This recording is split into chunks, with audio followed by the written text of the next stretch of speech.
Welcome to Ideas. Tonight, we begin a 3-week series of programs designed around the 1974 Massey Lectures to be given by Professor George Steiner. He calls his 5 talks A Nostalgia for the Absolute, and Steiner will be making conjectures about the place of Marxism, Freudian psychology, structural anthropology, the sometimes bizarre pseudo-mystical events which he labels the little green men, and finally, objective truth in our present time. We said conjectures, and that's how Steiner himself calls them. Like all conjectures, some of them will hit the mark, and some of them are wildly improbable. You may well be irritated and stimulated by Steiner's ideas. But when George Steiner applies his erudite knowledge of many intellectual disciplines in several languages, the results are bound to be interesting. Steiner's talks will be heard each day this week during the first half hour of our program. The talks will be followed by programs which intend to examine Steiner's arguments in detail and to illustrate the major themes raised by him.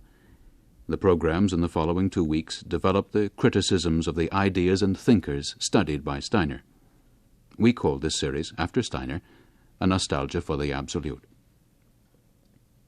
George Steiner begins the Massey Lectures with an overall introduction and his first thrusting comments on Marx and Marxism. Following the talk, we present readings from the work of Solzhenitsyn and Sakharov, who take opposing positions with respect to Soviet ideology and society. George Steiner is a noted author, critic and scholar, professor of English and comparative literature at l'Université de Genève, Switzerland, and extraordinary fellow of Churchill College, Cambridge.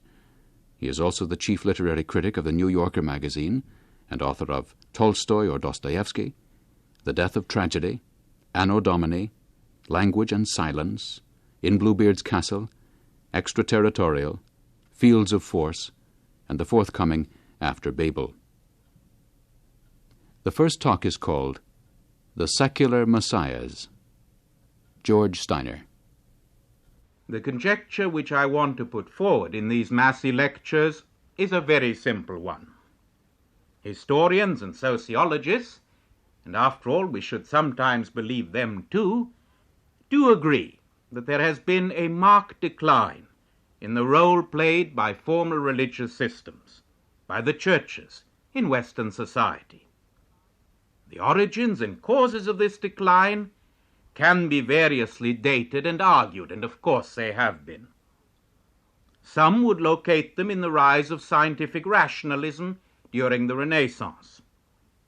Others would assign them to the skepticism, to the explicit secularism of the Enlightenment, with its ironies about superstition and all churches.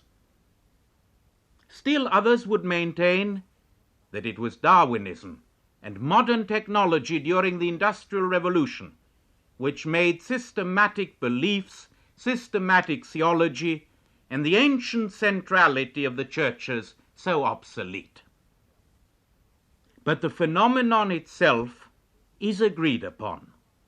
Gradually, for these very complicated and diverse reasons, the Christian faith, may I emphasize this plural, the Christian faith, which had organized so much of the Western view of man's identity, of our function in the world, whose practices and symbolism had so deeply pervaded our daily lives from the end of the Roman and Hellenistic world onward, these lost their hold over sensibility and over daily existence. To a greater or lesser degree, the religious core of the individual and of the community degenerated into social convention. I think you all know what I mean. They became a kind of courtesy, of occasional or perfunctory set of reflexes. For the very great majority of thinking men and women, even where church attendance continued, the life springs of theology had dried up. This desiccation, this drying up, affecting as it did the very center of Western moral and intellectual being, left an immense emptiness. And where there is a vacuum, new energies and surrogates arise. Unless I read the evidence wrongly, the political and philosophic history of the West during the past 150 years can be understood as a series of attempts, more or less conscious, more or less systematic, more or less violent, to fill this central emptiness left by the erosion of theology. This vacancy, this darkness in the middle, was not one of the death of God. Remember that Nietzsche's ironic, tragic tonality in using that famous phrase is so often misunderstood. No, I think we could put it more accurately. The decay of a comprehensive Christian doctrine had left in disorder, or had left blank, essential perceptions of social justice, of the meaning of human history, of the relations between mind and body, of the place of knowledge in our moral conduct. It is to these issues, on whose formulation and resolution society and individual life depend for coherence, that the great anti-theologies, the meta-religions of the 19th and 20th centuries address themselves. These are very awkward terms, and I apologize for them. Meta-religion, anti-theology, surrogate creed. They're awkward, but also useful tags. Let me try and pull them together in these 5 talks by using a general term. I want to propose to you the word mythology. Now, in order to qualify for the status of a mythology, in the sense in which I'm going to try and define it, a social, a psychological, a spiritual doctrine or body of thought must fulfill certain conditions. Let's have a look at these. The body of thought must make a claim of totality. Now that sounds very simple-minded. In a way it is. Let me try and sharpen the idea. What do we mean by being total? It must affirm that the analysis which it puts forward of the human condition, of man's history, of the meaning of your and my life, of our further expectations, is a total analysis. A mythology in this sense is a complete picture of man in the world. This criterion of totality has a very important consequence. It allows, it invites, if the mythology is an honest and serious one, disproof or falsification. A total system, a total explanation falls down when and where a substantive exception, a really powerful counterexample, can be produced.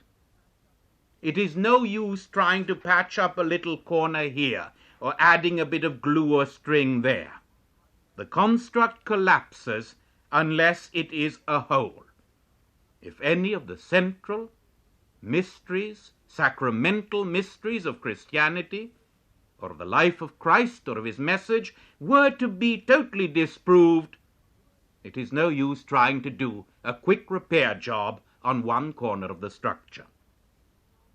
Secondly, a mythology in the sense in which I am using the word will have certain very easily recognizable forms of beginning and development. There will have been a moment of crucial revelation or diagnostic insight from which the entire system springs. This moment in the history of the founding prophetic vision will be preserved in a series of canonic texts. Those of you who are interested in the Mormon movement will easily recognize my image, an angel appearing to the founder of the whole movement and handing to him the famous golden plates, or the Mosaic Law. There will be an original group of disciples who are in immediate contact with the Master, with the founder's genius. Soon some of these disciples will break away into heresy. They will produce rival mythologies or sub-mythologies. And now watch something very important. The orthodox in the great movement will hate such heretics, will pursue them with an enmity far more violent than that which they vent on the unbeliever. It's not the unbeliever they're afraid of. It's the heretic from within their movement.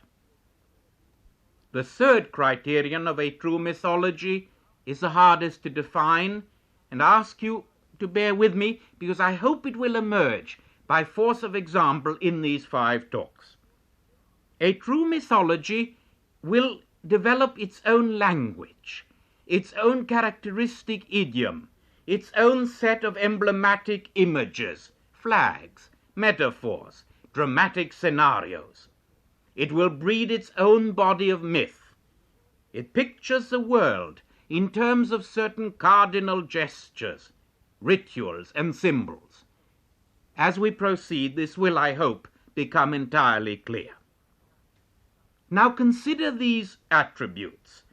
Totality, by which I simply mean the claim, I explain everything.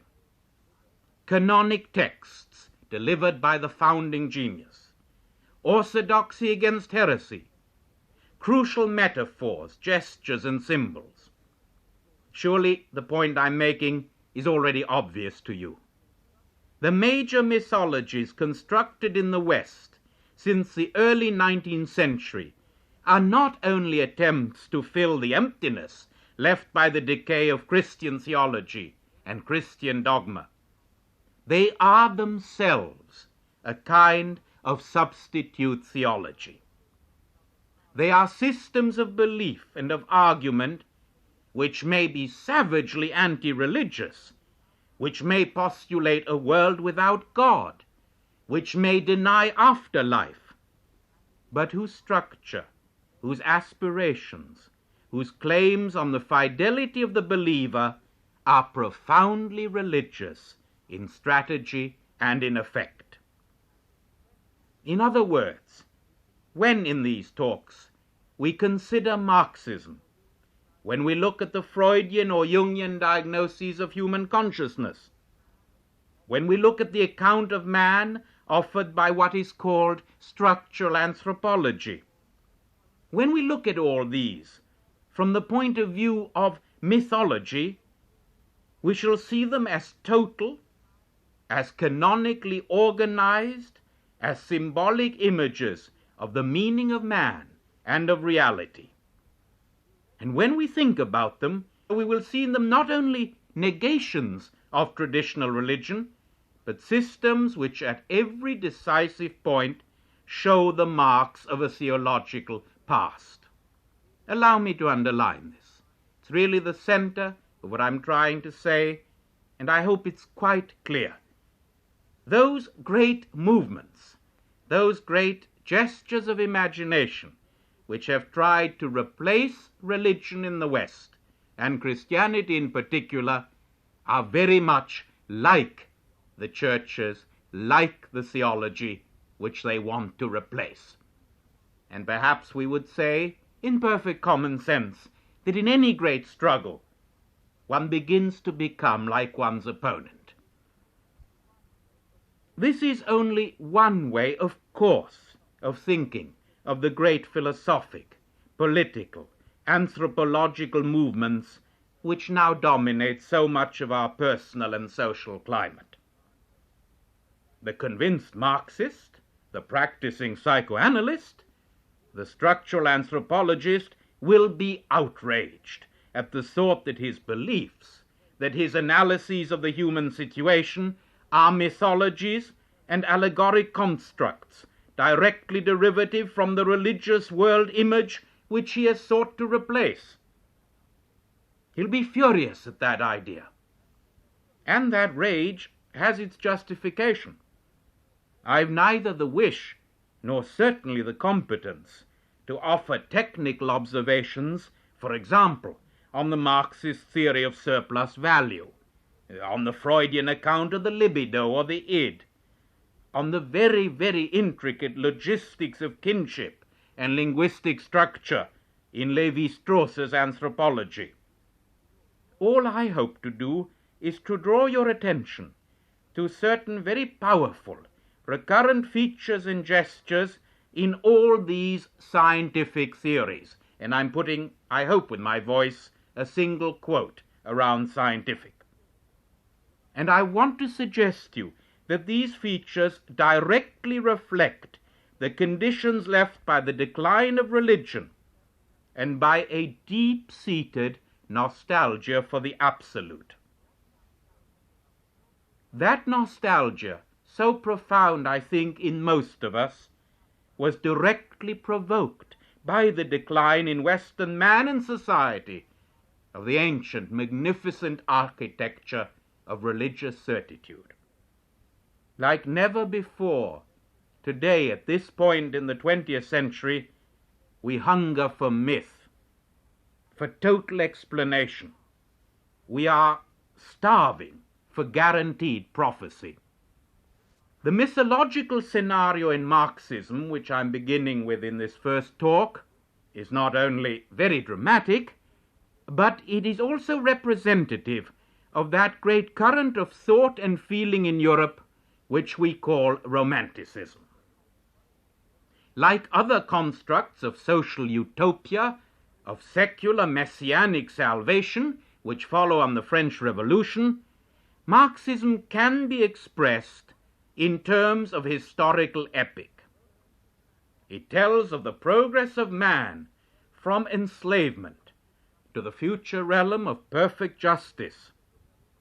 Like so much of romantic art, music, literature, Marxism translates the theological doctrine of the fall of man, of original sin, and of ultimate redemption into historical social terms.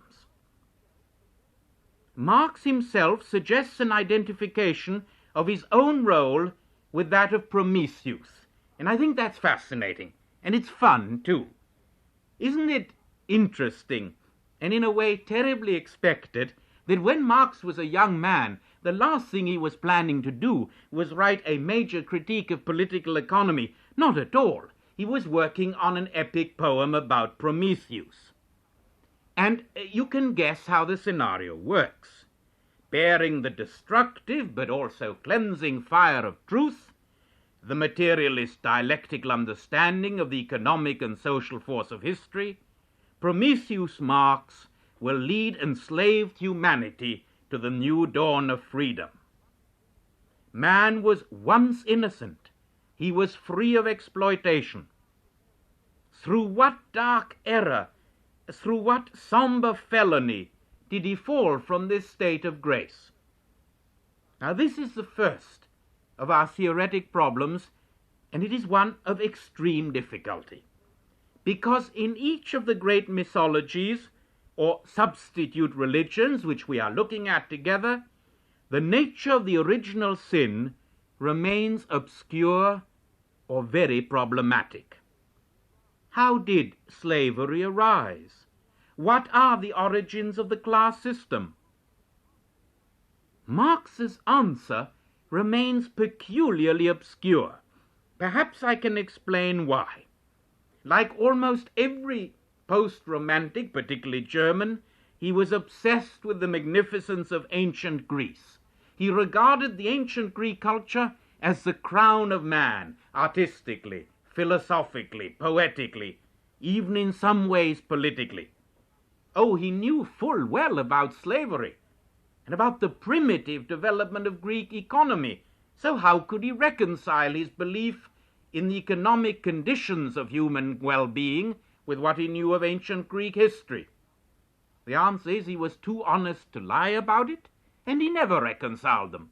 With the same breath he speaks of the total excellence and eternal, interesting phrase, eternal supremacy of ancient Greece, and with the next breath he tells us the whole of human history is a great march forward into freedom and progress. We know from Marx that it is only with feudalism, and with the evolution of feudalism into mercantilism, and later capitalism, that his epic diagnosis becomes confident. But the early manuscripts, the famous 1844 manuscripts, show how explicitly theological was his image of the lost condition of man's innocence. Assume, says Marx, assume man to be man, and his relationship to the world to be a human one. Then you can exchange love only for love. Then you can exchange trust only for trust. End of this quote. Instead, says Marx, man now carries about on his very mind and body the lasting emblem of his fallen state. And what is that emblem?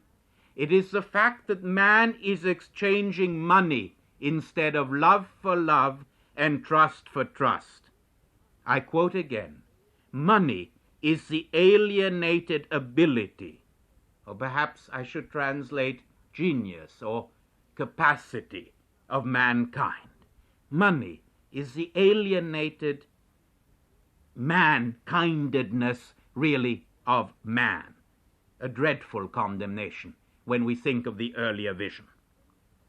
Now, this sense of a distant catastrophe, of a cosmic disgrace, comes through to us with vivid terror in the Marxist vision, as it does in Coleridge, in The Ancient Mariner, or in Wagner's Ring.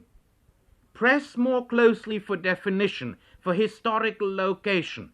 Ask, where did this horrible thing happen? What did we do so wrong? Why have we been thrown out of the garden of innocence? And I don't think you really get a good answer. But there can be no doubt as to the visionary, messianic character of what it says about the future. If it does not answer our burning question about the original catastrophe, it is only too eager to tell us everything about the day after tomorrow, about the withering away of the state, about mankind's blessed existence in a world without class, without economic oppression, without poverty, and without war. It is in the name of this promise that generations of radical and revolutionary idealists have sacrificed their lives. It is because even the most brutal totalitarianism could be construed as a necessary stage of transition between class conflict and utopia that rational men and women were prepared to serve Stalinism. And if one wishes to understand the phenomenon of this kind of behavior, it can only be in the light of a religious and messianic vision, of the great promise which says, you shall wade through hell up to your eyeballs, if necessary, because you are on the destined, on the visionary, on the prophetic way to the resurrection of man in the kingdom of justice. And it is because this millenarian scenario of the redemption of man and of the establishment of the kingdom of justice on earth continues to grip the human spirit, having long survived its theological premises, that every experiment in hope fires the imagination far beyond the political facts. What do I mean by experiments in hope? Oh, all of us surely have our own list. When I think of my own students at Cambridge in England, I have a calendar of the great moments of inner hope for them. The Prague Spring, before the Dubček regime was crushed by Soviet counteraction. Chile and the Allende government, where it didn't matter how much we knew about the details. Again it seemed that a kingdom of justice had been established in the place of tyranny. I think we recognize in the history of Marxism each of the attributes which we cited as characteristic of a mythology in the full theological mold. We have the vision of the prophet and the canonic texts which are bequeathed to the faithful by his most important apostle, the whole relation between Marx and Engels, the posthumous completion of the Capital, the gradual publication of the early sacred texts. We find a history of ferocious conflict between the orthodox heirs to the master and the heretics, an unbroken family of fission from the time of the Mensheviks to Trotsky and now to Mao. Each time, and this is the theological scenario, a new group of heretics breaks away, and it always says, look, we have the real message of the master. Listen to us. The sacred texts have been corrupted. The gospel is in our keeping. Don't listen to the church at the center. And how familiar that is to us as students of the history of Christianity. Marxism has its legends. It has its iconography, by which I mean the standard pictures of Lenin, the whole history of Lenin's life in millions of stories, tales, operas, films, ballet even. It has its vocabulary. Marxism has its emblems, its symbolic gestures. Just like any great transcendent religious faith, it says to the believer, I want from you a total commitment. I want from you a total investment of conscience and person into my keeping. And in exchange, as does a great theology, it offers a complete explanation of man's function in biological and in social reality. And above all, it offers a contract of messianic promise about the future. Personally, I must express the belief, perhaps I could put it more strongly and sadly, I must express the conviction that both the Marxist explanation of the human condition and its promise as to our future state have been illusory. The Marxist analysis of history has shown itself to be one-sided and often grossly in violation of evidence. Crucial Marxist predictions have simply been unfulfilled, and I don't think one needs to be a technical or professional economist to know how wildly wrong Marxism has been about, for example, the pauperization of the working class, or the prophecy made over and over again of the imminent cataclysmic collapse of capitalism. Remember the endless prophecies of the early Christians about the coming end of the real world, first in the year 1000, then in the year 1660, and today one hears of extremist sects on the mountains of California looking at their mystical calendar. And you have over and over again this mechanism of saying, look, we know that the end is almost in sight, and that the New Jerusalem will descend upon us from the heavens. And Marxism, too, has predicted over and over the apocalypse of its enemies and the coming of the classless, the perfect society. So, on grounds of prophecy, as well as on grounds of history, it has failed. Worse, where it is in power, it has not brought liberation, but bureaucratic terror. Already the Marxist program for mankind is beginning to assume aspects of historical decay. Already we're beginning to look back at a great house of belief and conviction, beginning in the mid-19th century, changing our world, of course, as do these great religious mythologies, but being eroded itself and crumbling at many of its vital points. Marxism, too, is beginning to look today like one of the great dead, empty churches. But let us not deceive ourselves as to the tragic and pervasive force of this failure, if failure indeed it be. What was at stake was no mere technical critique of certain economic institutions. It is not over mere theoretical questions of investment, division of labor, trade cycles, that generations of men and women fought and died and killed others. The vision, the promise, the summons to total dedication and a renewal of man were in the full sense messianic, religious, theological. Or to borrow the title of a celebrated book, it is a God who failed. That was the first of 5 talks by George Steiner, the CBC's 1974 Massey Lecturer. The talks will be available in paperback form very soon.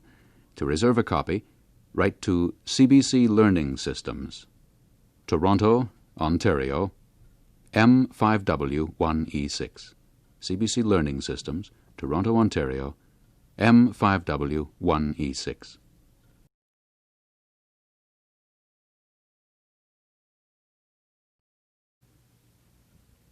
Welcome to Ideas and the 1974 Massey Lectures by Professor George Steiner. Tonight, George Steiner will be examining the life and work of Sigmund Freud and psychoanalysis. It will be no mere academic study. Rather, Steiner will be attempting a series of conjectures designed to suggest that psychoanalysis is a mythology which shares some of the characteristics of the older religions it set out to replace. He calls this series of conjectures a nostalgia for the Absolute. George Steiner is Professor of English and Comparative Literature at l'Université de Genève and Extraordinary Fellow of Churchill College, Cambridge. He is also the chief literary critic of the New Yorker magazine and author of many books, including Language and Silence, Extraterritorial, and the forthcoming After Babel. This second of 5 talks is called Voyages into the Interior. The second half of this program features a dramatization of the recently published letters between Sigmund Freud and Carl Jung. Now, George Steiner. Marxists like to refer to their beliefs as scientific. They speak of the laws of history, of the scientific method of the dialectic.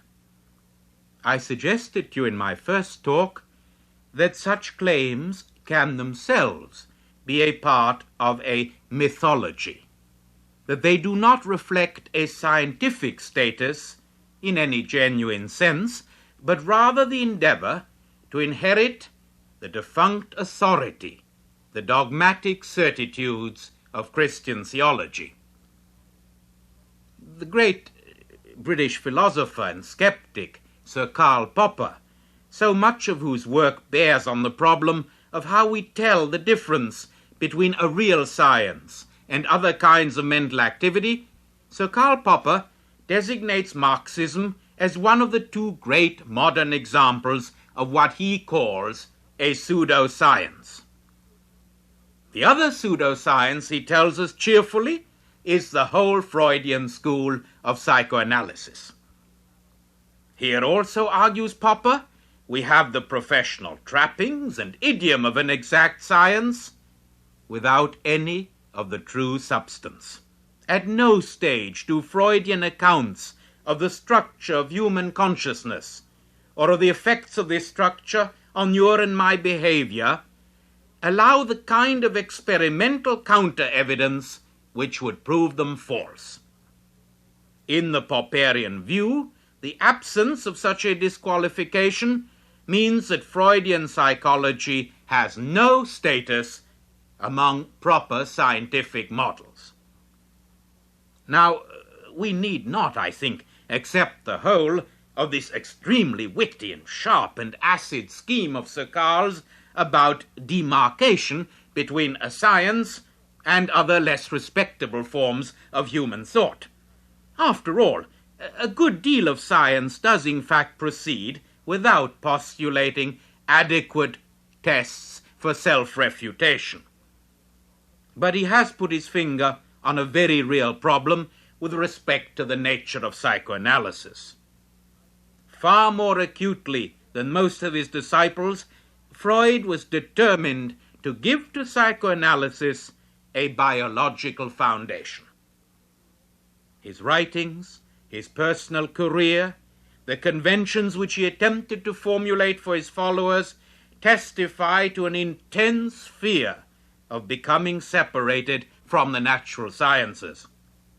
almost until the end of his life, he hoped for material, experimentally verifiable confirmation to the theories he had put forward, theories which he knew he himself had developed on an intuitive, introspective basis. It is, I think, fair to say, and surely here lies the essential tragedy of the Freudian enterprise, that no such clinical, experimental confirmation has been forthcoming. Key concepts such as the libido, the castration complex, the id, remain unsupported by any direct or even analogous structure in human neurophysiology. Increasingly, we have come to realize that Freudian models and concepts are themselves marvelous pictures, scenarios, metaphors, that they are not grounded in any external, scientifically demonstrable body of fact, but in the individual genius of their founder and in local circumstance.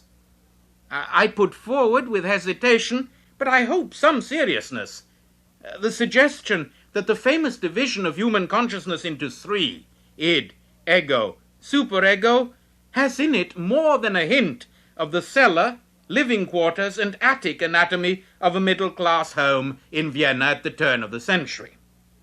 Freud's theories are not scientific in the sense of being universal, of being independent of their social ethnic milieu, as are the theories of physics or molecular biology.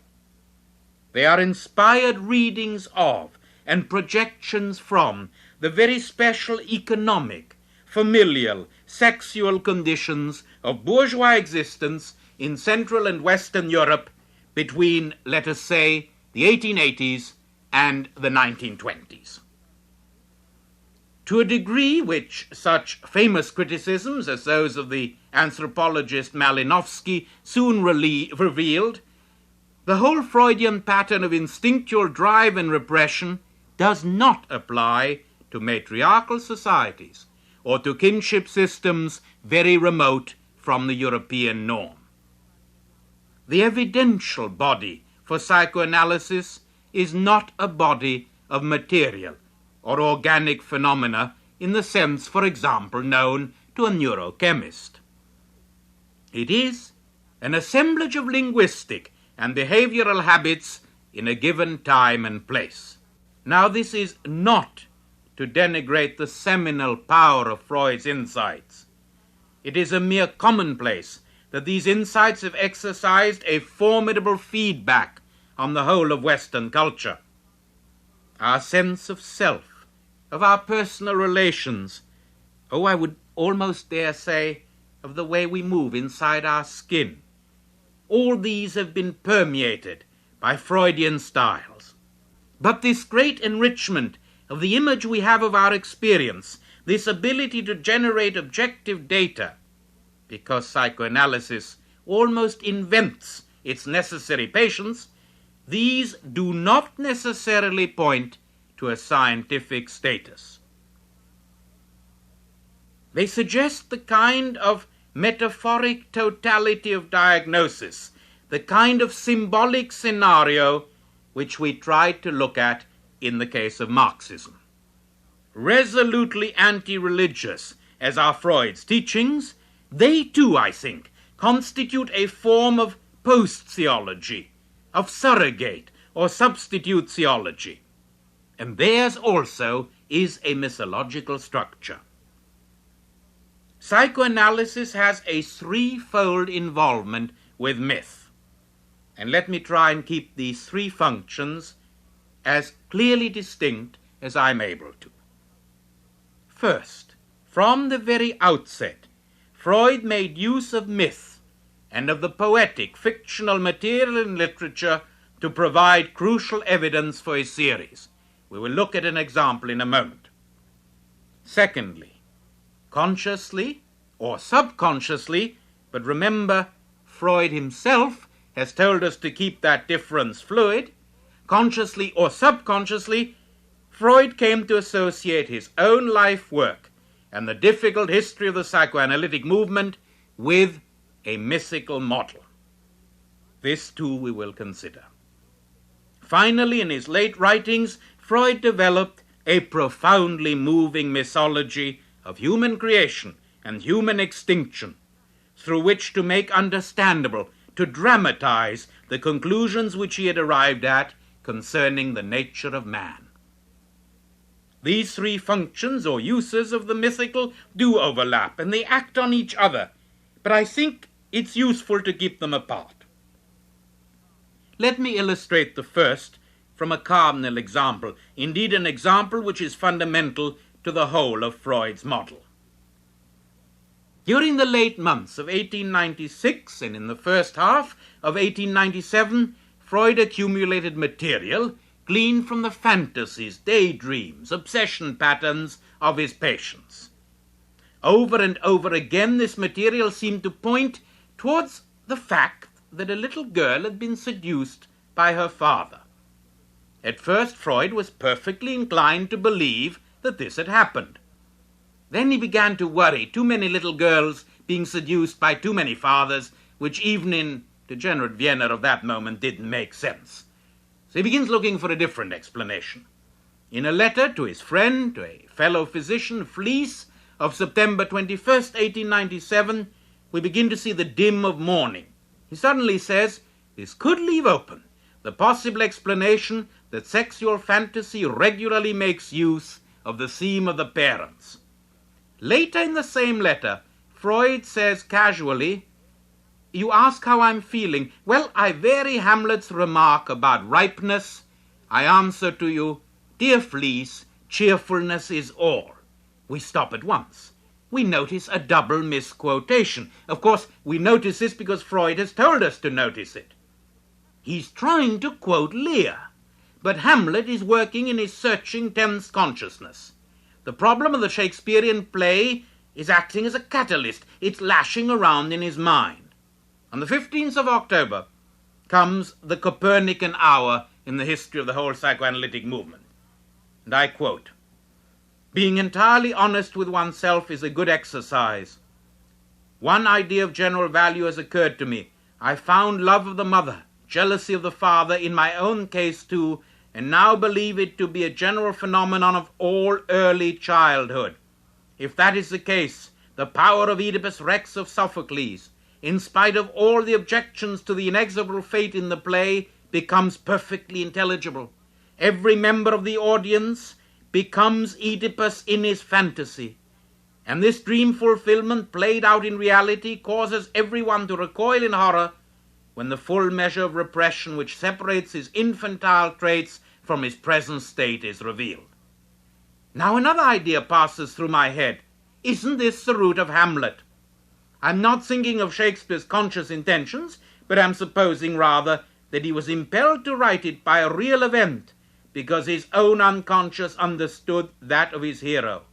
How can one explain the hysteric Hamlet's phrase, so conscience doth make cowards of us all, and I pause, he's again misquoting a little, and Hamlet's hesitation to avenge his father by killing his uncle, when he himself so casually sends his courtiers to their death and dispatches Laertes so quickly? How better than by the torment roused in him by the obscure memory that he himself had meditated the same deed against his father because of passionate desire for his mother. Use every man after his desert and who should escape whipping. His conscience is his unconscious feeling of guilt.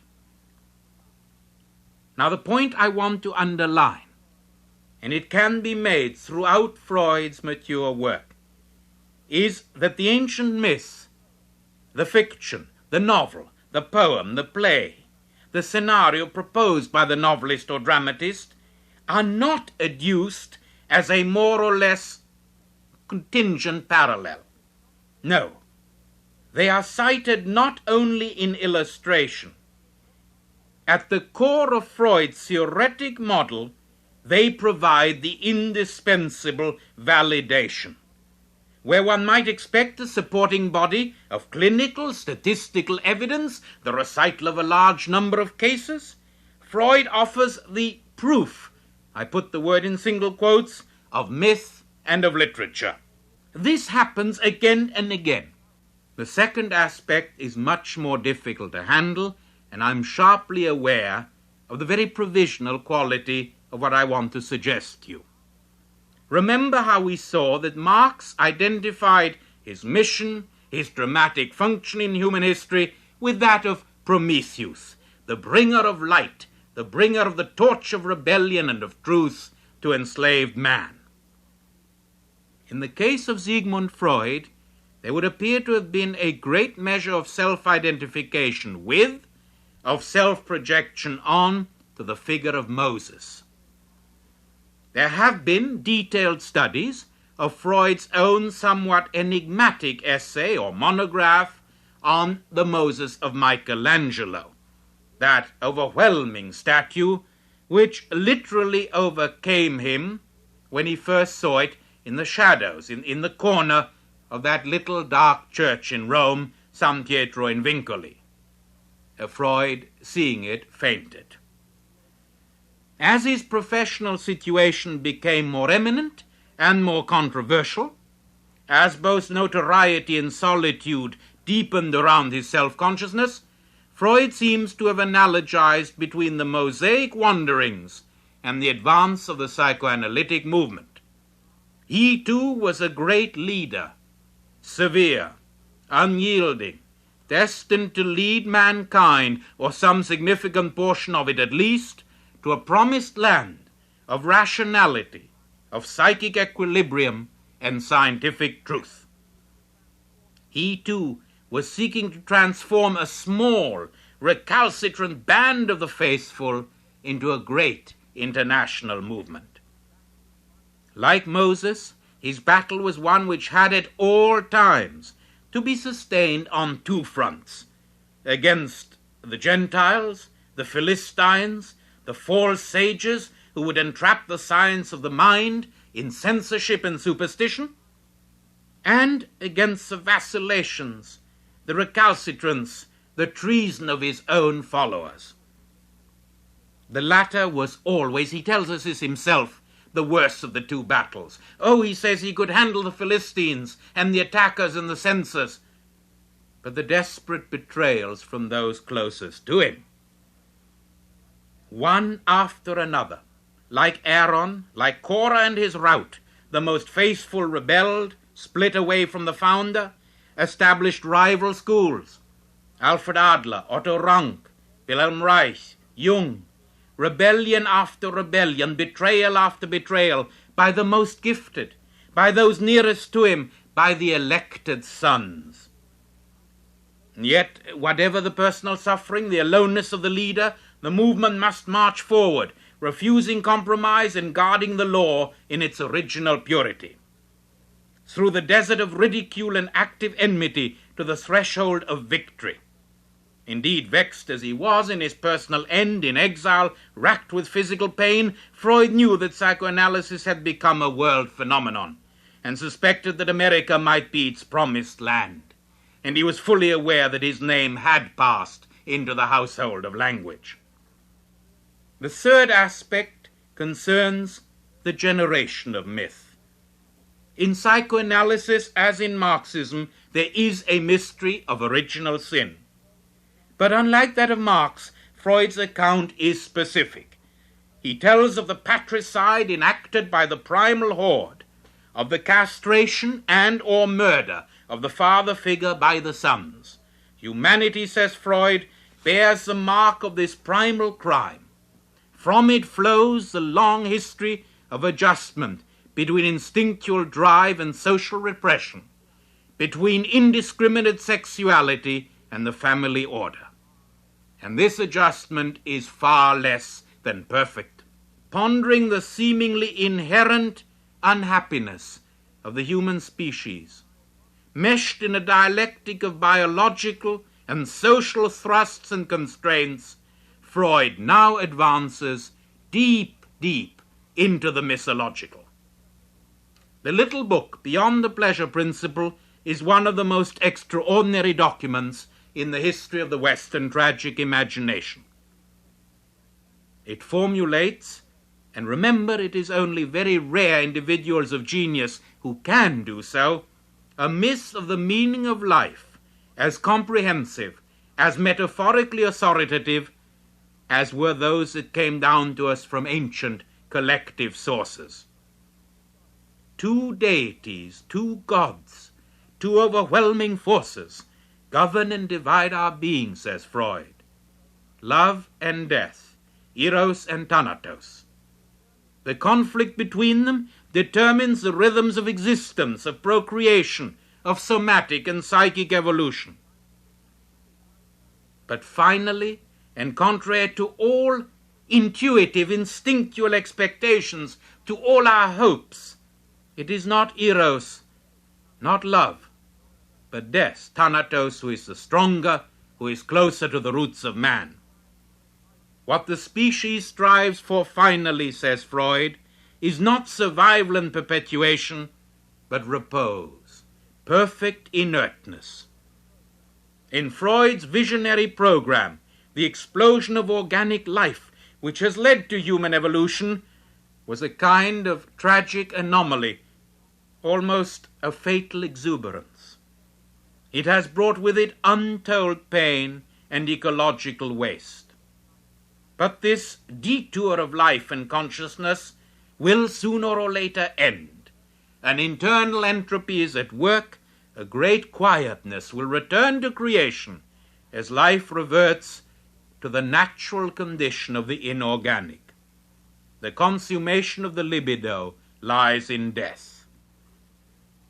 In both Totem and Taboo, an earlier book, and Moses and Monotheism, Freud explicitly invokes the notion of a collective inheritance of primal memories. He speaks of the transmission of archetypal experiences and traumas via the unconscious of the human race. The same idea is, of course, implicit in the meta-psychology of beyond the pleasure principle. There is, until now, no neurochemical, no neurophysiological evidence whatever for this audacious conjecture. In fact, the notion of inherited racial or archetypal memories goes totally against everything which molecular biology suggests as a plausible account of the genetic mechanism. For Freud, this inheritance of the archetypal remembrance of man's crime plays the same role as the fall of man, man's disobedience of God, in Christian theology. Now, as is well known, the concept of collective unconscious, in which dreams, memories, seminal images are embedded, are transmitted over generations, nay, over millennia, this is crucial to the psychology of Jung and to his whole theory of archetypes. As the recent publication of the Freud-Jung letters, which had been waited for so long, shows, the bitter break between the two men had complex and cumulative motives. A very different emphasis on the role of sexuality, on the nature of the therapeutic process, were doubtless among the most aggravating. Freudian psychoanalysis was resolved to remove from the human psyche the infantile illusions, that's his own phrase, of religion. He was going to liberate man from the childishness of metaphysical beliefs. Jung's psychology, of course, does not only draw on religious experience for many of its main categories, but sees in religion a necessary, evolving component in the history and health of the human soul. Thus, the Freudian quarrel with Jungian psychology is, I think, in part, a dispute between agnosticism and transcendent belief, and on a much deeper level, a duel between a new mythology, a surrogate belief, and a system which wants to restore the ancient rival gods. Let me quote from one of these very newly published letters. Jung is writing to Freud in the early flush days of their understanding. I think, dear Dr. Freud, he says, we must give psychoanalysis time to infiltrate into people from many centers and to revivify among intellectuals a feeling for symbol and myth ever so gently. We want to transform Christ back into the soothsaying God of the vine, which he surely was, and in this way absorb those ecstatic, instinctual forces of Christianity for the one purpose of making the cult and the sacred myths what they once were, a drunken feast of joy, where man regains the ethos and the holiness of an animal. This is the beauty and purpose of classical religion. It's a very curious statement. I think it explains something of the severity and personal drama of the break between the two men. Jung was saying to Freud no less than this: let's bring back the ancient gods. Like orthodox Marxism, classical Freudian psychoanalysis is already receding into history.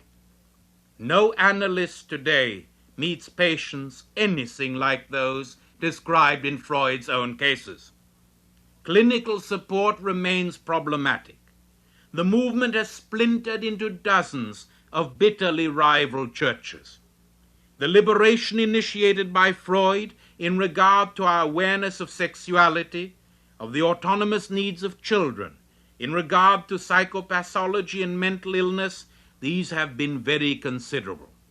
Because Freud lived and worked, we do breathe more freely, both in our private and social existence. But the issue was a much larger one. Freud sought to banish the archaic shadows of irrationalism, of faith in the supernatural. His promise, exactly like that of Marx, was a promise of light. It has not been fulfilled. On the contrary. George Steiner, with the second of his 5 Massey Lectures. The talks will be available very soon in paperback form. Write to CBC Learning Systems, Box 500, Toronto, Ontario, M5W 1E6.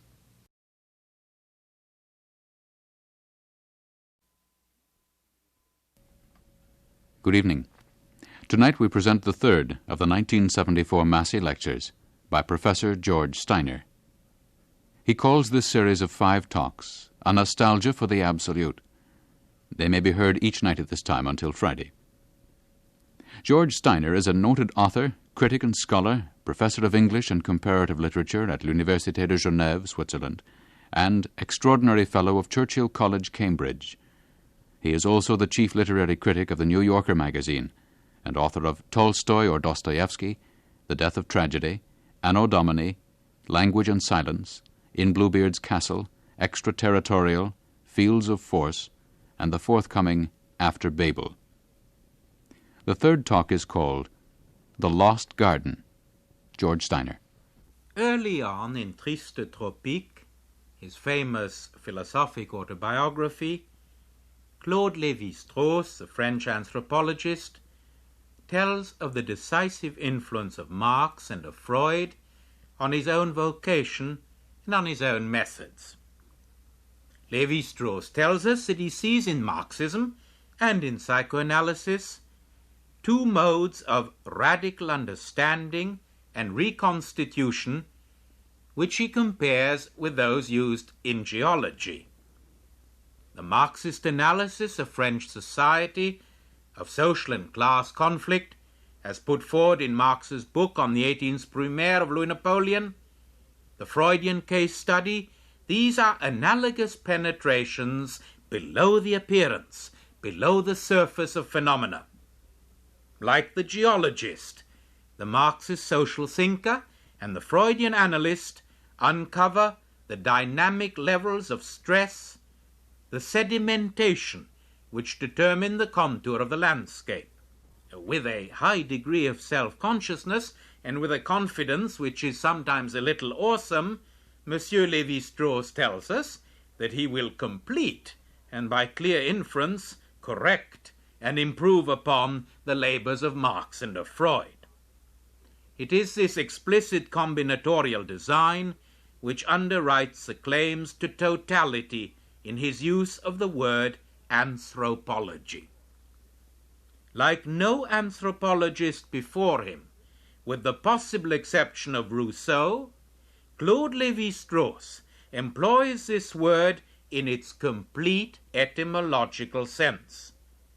Anthropology, properly understood, is no less than the exhaustive science of man, la science de l'homme.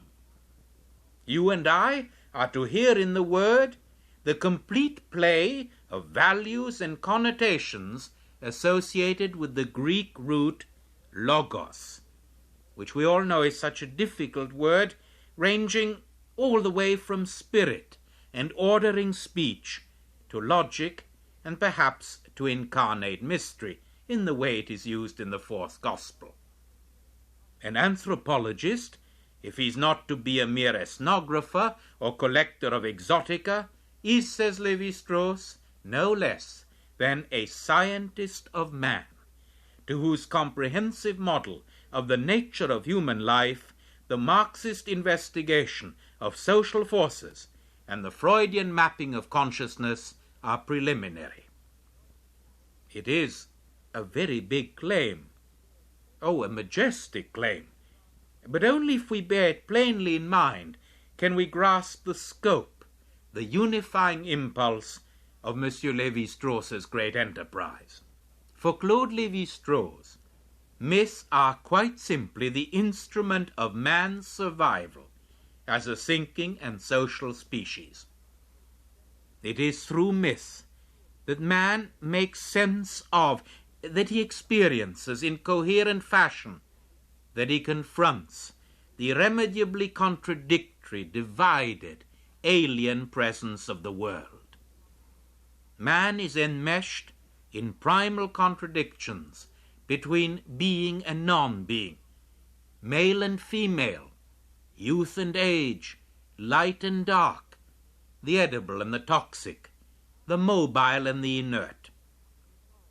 He cannot, says Lévi-Strauss, resolve these formidable, clashing antitheses by purely rational processes. He is at either pole of conceivable time confronted with the mystery of his origins, and then confronted with the mystery of his extinction. Chaos is coexistent with seemingly exquisite symmetries. Myths alone are able to articulate these universal antinomies, to find figurative explanations for the divided situation of man in nature. The mediative ordering capacity of myths, their ability to encode, another Lévi-Strauss word, to give coherent expression to reality, points to a profound harmonic accord between the inner logic of the brain and the structure of the external world. I quote, "When the mind processes the empirical data which it receives previously processed by the sense organs, it goes on working out structurally that which at the outset was already structural.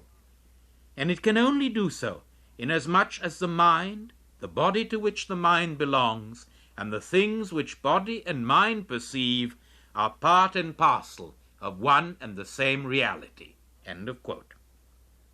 The codes through which these perceptions are transmitted and understood are, suggests Lévi-Strauss, binary. Lévi-Strauss tells us often that the symmetries of the nervous system and the hemispheric architecture of the human cortex, the two halves of our brain, seem to be an active reflection of this binary structure of reality. Of all the fundamental polarities which structure the destiny and science of man, the most important, according to Lévi-Strauss, is that of nature and culture. And he usually spells these two words with capital letters, nature and culture. In the inmost of his being and history, man is a divided composite of biological and socially cultural acquired elements. It is the interplay between biological constraints on the one hand and social cultural variables on the other which determine our condition. That interplay is at every point dynamic because the environment, as it impinges on human biology, is itself modified by man's social and cultural activities. But the binary set nature-culture also points to an essential ambiguity, even tragedy, in the genesis of human consciousness. We have seen in the two previous talks that both Marx and Freud took over from religion and from systematic theology the inference of original sin, of a fall of man, though neither mythology is really completely specific as to the occasions of this disaster. Lévi-Strauss is specific. Necessary as it was, imprinted as it must have been in the genetic code and evolutionary potential of the human race, our transition from a natural to a cultural state was also a destructive step, and one that has left grave scars on both the human psyche and the organic world. Lévi-Strauss clarifies his meaning by reference to two myths, and it is surely wonderfully witty or worrying for us that the two myths Lévi-Strauss chooses should be precisely those two which Marx and Freud respectively had picked as their main emblems. You remember that to Marx, Prometheus was the symbol of revolutionary intelligence, of the rebellion of intellect against ignorance and arbitrary tyranny. Freud lights on the erotic intimations in the theme. He tells of the rapture of fire in a hollow phallic reed, on the sexually laden symbolism of the devouring bird, and the daily renewal of Prometheus' potency. Lévi-Strauss's reading is totally different. The Promethean appropriation of fire to human needs and wishes encodes the catastrophic step whereby man acquired control over the principal factors in his biological setting. Having stolen fire, man can now have light during hours of darkness. Having hunted his prey with fire, he can now preserve the meat in cooked or smoked form and need not eat it on the spot. Having fire from Prometheus, he can bring warmth into his dwelling, thus refuting the constraints of winter. The control of fire is the premise of social cultural progress, surely, but it has been achieved, says Lévi-Strauss, at a formidable cost. Possessing a hearth and the art of cooking, man has broken with the animal world, with the immediate shared relationships of consumer to food. Having altered the binary polarities of light and dark, of heat and cold, of night and day, man finds himself in an unnatural power relation to his environment and to his own animal origins. This ambiguity is symbolized by Prometheus' half-human, half-divine status. The divorce from the natural order brought on by his theft of fire, and the notion of theft is primal to the legend, is punished by Prometheus' isolation and by the assaults on him of the eagle.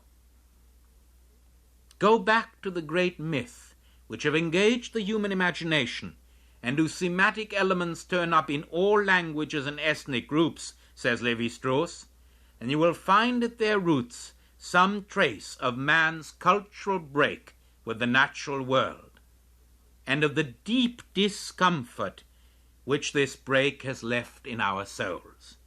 Discomfort. Freud's word was Unbehagen, Marx's word alienation. The Oedipus myth is the second great case in point, and Lévi-Strauss's gloss on Oedipus is an undisguised critique of and correction of his great rival, Freud. And the incest theme in the Oedipus story is not, as Freud would have it, a dramatization of suppressed infantile sexuality. It points to the all-decisive coming into being of defined kinship categories. Oedipus assumes the burden of the transition of the human species from indiscriminate couplings, as in so many animal kinds, to the economic and generational continuities of a family code. The prohibition of certain degrees of incest determines, and indeed defines, man's identity as a social, historical consciousness. It is wholly inseparable from the human speech evolution. And here Lévi-Strauss makes one of his breathtaking guesses. He says, we can only prohibit that which our vocabulary and grammar are exact and rich enough to designate. In other words, not until you have a sufficiently rich sentence structure and enough words to define the third cousin 4 times removed of the second mother's uncle can you have incest and kinship rules. So that grammar, in a way, is the necessary condition for basic moral law.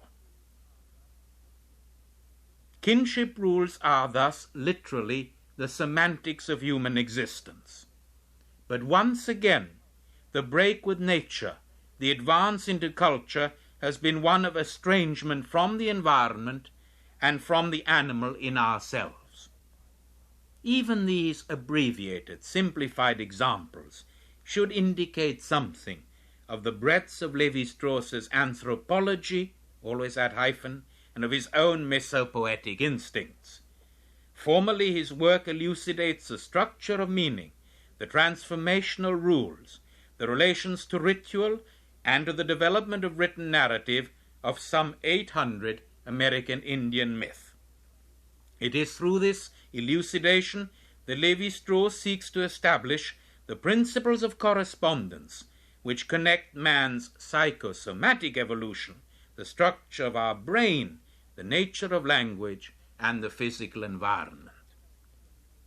But though he likes to define himself merely as a student of myth, Lévi-Strauss is in fact a creator of mythology, and the comparison with Fraser's role in The Golden Bough is at once obvious and, from the point of view of Lévi-Strauss's technical status in the field, somewhat disturbing.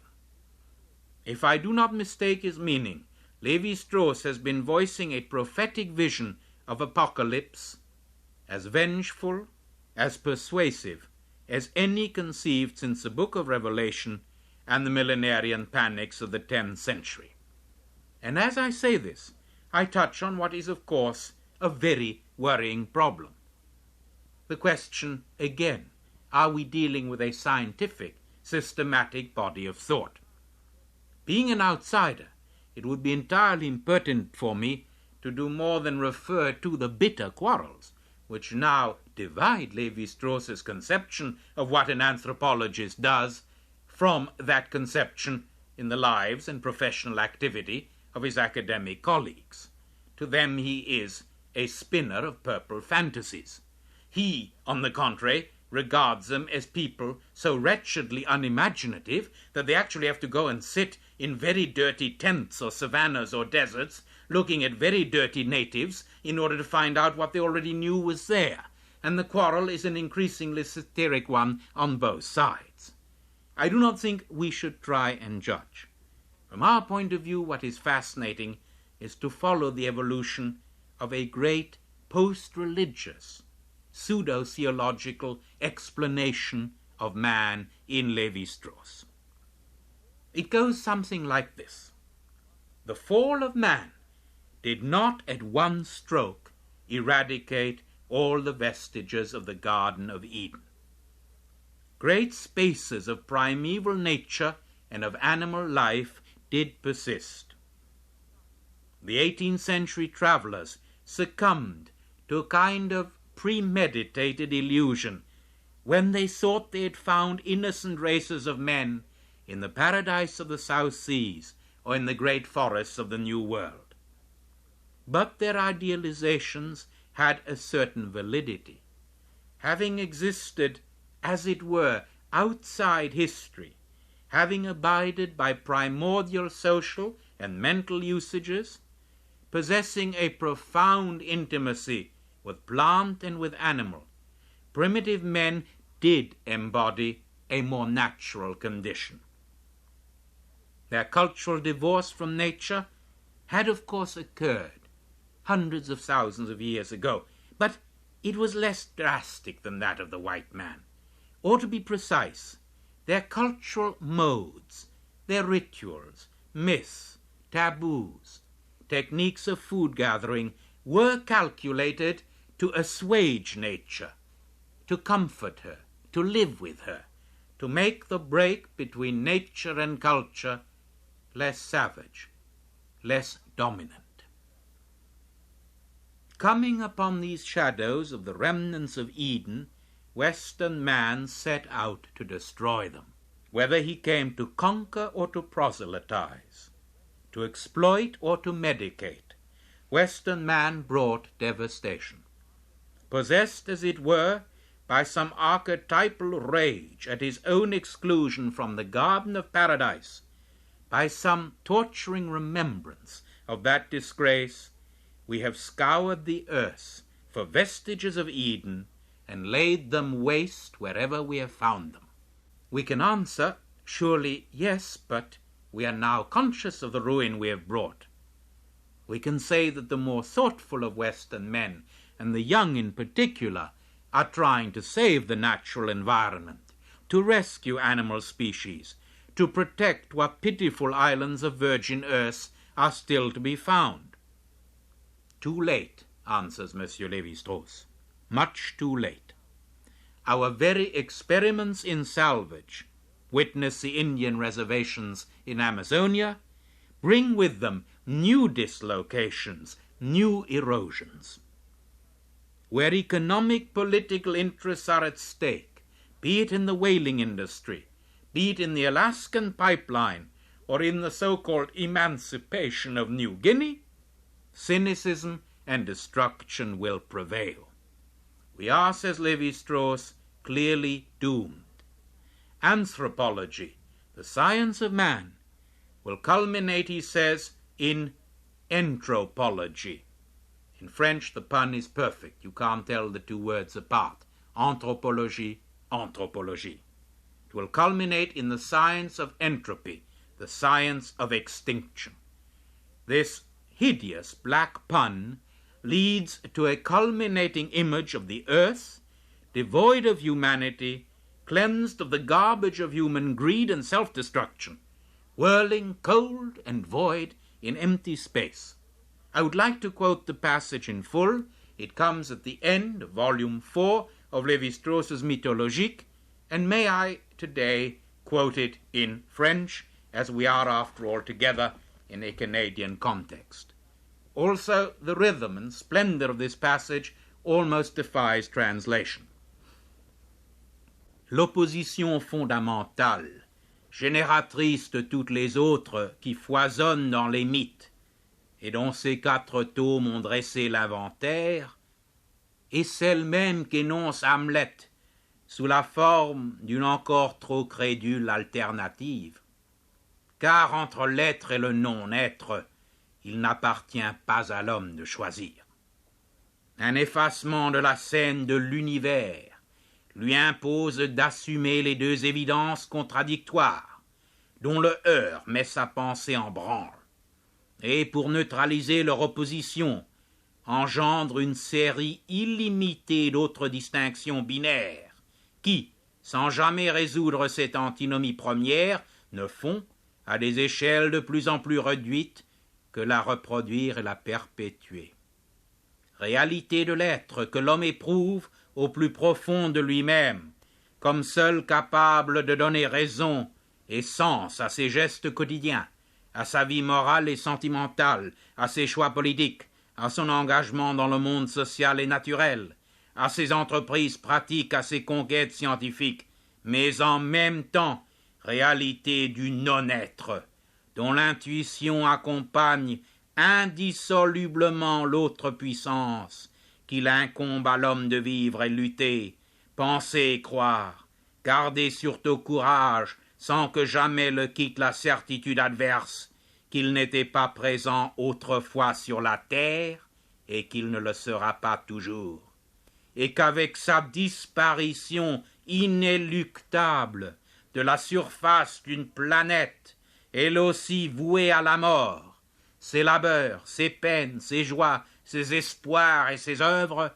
deviendront comme s'ils n'avaient pas existé, nulle conscience n'étant plus là pour préserver, fût-ce le souvenir, de ces mouvements éphémères, sauf par quelques traits vite effacés d'un monde au visage désormais impassible, le constat abrogé qu'ils eurent lieu, c'est-à-dire rien.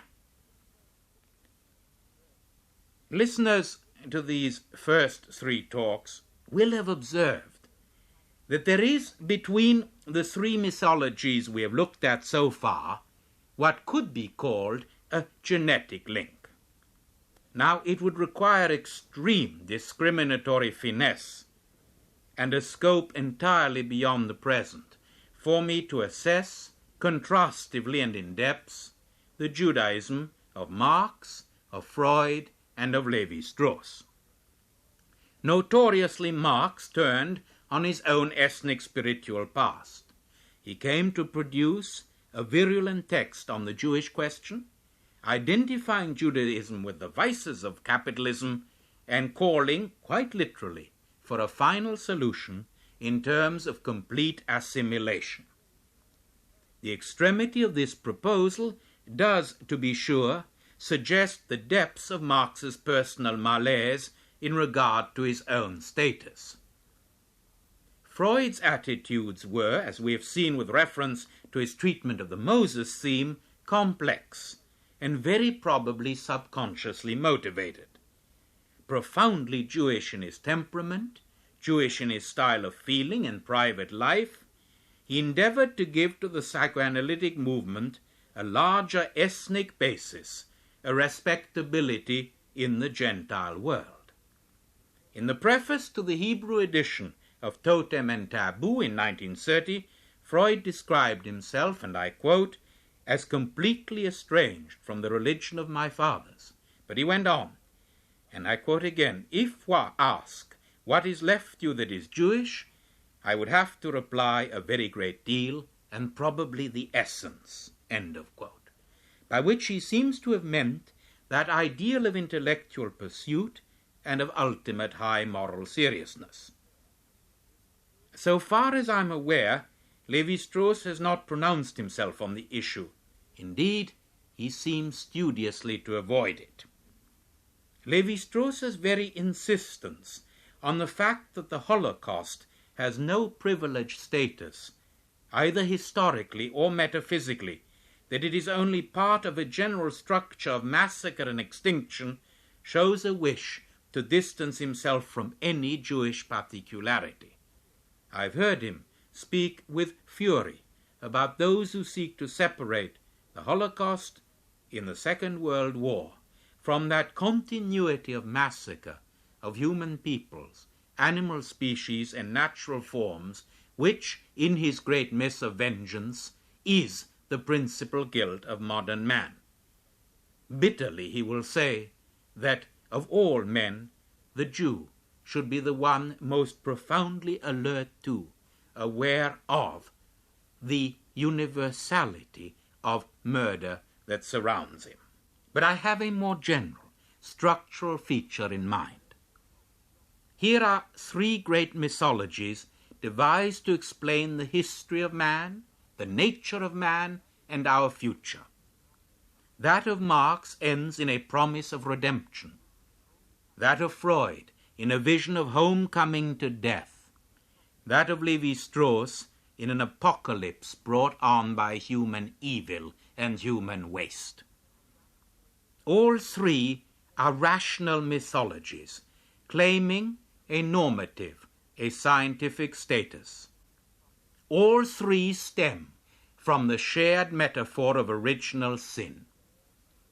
Can it be altogether accidental that these three visionary constructs, two of which, Marxism and Freud, have already done so much to change Western and indeed world history, that all three should derive from a Jewish background?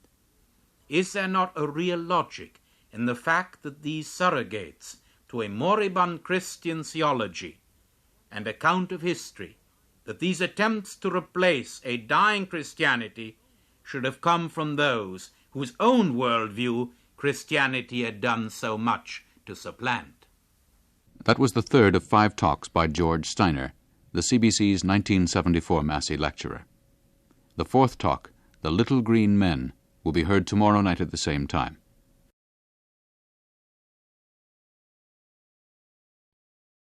Ideas. Tonight we welcome, in addition to our vast regular audience, a highly select and mysterious group. Mysterious because only they know who they are. Ideas welcomes the Little Green Men. Alas, they will have to suffer an outrageous attack on their very existence by the CBC's 1974 Massey lecturer, Professor George Steiner. Who? George Steiner, a professor of English and comparative literature at l'Université de Genève, and extraordinary fellow of Churchill College, Cambridge. He is also chief literary critic of the New Yorker magazine and author of numerous books. The Massey Lectures, A Nostalgia for the Absolute, will be available in paperback form soon. Reserve a copy by writing to CBC Learning Systems, Box 500, Station A, Toronto, Ontario, M5W1E6. His fourth talk in this Massey Lecture series is called The Little Green Men. And the Little Green Men will come into their own after this talk, as it happens. First, George Steiner. The first three talks in these series have not been altogether on the light side, nor will the last be, so it is time for a break. But although the material I want to touch on today is inherently ludicrous, the economic prodigality which it entails, the waste of human emotions and hopes which it generates, do make it difficult for me to keep my cool. The cults of unreason, the organized hysterias, the obscurantism which have become so important a feature of Western sensibility and behavior during these past decades are comical and often trivial to a degree, but they represent a failure of maturity, a self-demeaning, which are in essence tragic. The phenomena I have in mind are so widespread, diverse, and interleaved that it is almost impossible in the format available to us to do more than give a few shorthand indications. But the general fact is plain. In terms of money and of time spent, of the number of men and women involved to a greater or lesser degree, in terms of the literature produced, and of institutional ramifications, ours is the psychological and the social climate most infected by superstition, by irrationalism of any, since the decline of the Middle Ages, and perhaps even since the time of crisis in the Hellenistic world. A classification of the relevant frauds and aberrations would be rather useful, as were the medieval compendia of Satanism and maleficence. But it is entirely beyond my competence or my stomach, so let me suggest some broad, imprecise rubrics. Statistics, admittedly provisional, tell us that astrology is now a business running into something of the order of $75 million per annum in Western industrial societies. The investment represented by astrological pursuits in the Third World and in the emergent semi-technological communities of Asia is, most likely, past accurate computation. The literature of astrology floods the bookstores. Only a very few quality newspapers now appear without a daily or weekly astrological column. Periodicals, ranging from trash to the most elegant, run weekly or monthly horoscopes. At a rough count, the number of practicing astrologers in the United States exceeds by a factor of 3 the total number of men and women affiliated with professional bodies in physics and in chemistry. Intensities of individual credulity modulate all the way from the total obedient, adult human beings who stay away from work, who clamber into bed when the stars are in a threatening configuration, to the mildly embarrassed, self-deprecating murmur of elegant souls who don't really believe it all, but feel there might be something in it. After all, don't sunspots affect the magnetic field, my dear, and don't cosmic ray incidents surround the Earth? The inferred analogy happens to be absolute nonsense, but never mind that. Now go up the scale of inanity, and you come to the astral or galactic. Unidentified flying objects have been observed in lit clusters circling, hovering above the planet Earth. Sober pilots record sightings in the blue deeps of the jet stream. Aerodynamic sources have given amiable chase to automobiles hurrying home on highways in Arizona or New South Wales. But these are only trifles. UFOs have landed, leaving egg-shaped burn marks and flattened grass. In a number of cases, bizarre but benign beings have stepped out and taken earthlings into brief custody. They have voiced consoling or monitory sentiments about man's future, his political destiny, his ecological salvation. They have entered into collaborative concourse with certain gifted human individuals, bestowing on them powers of clairvoyance and psychokinetic action, or so Mr. Uri Geller's biographer assures us.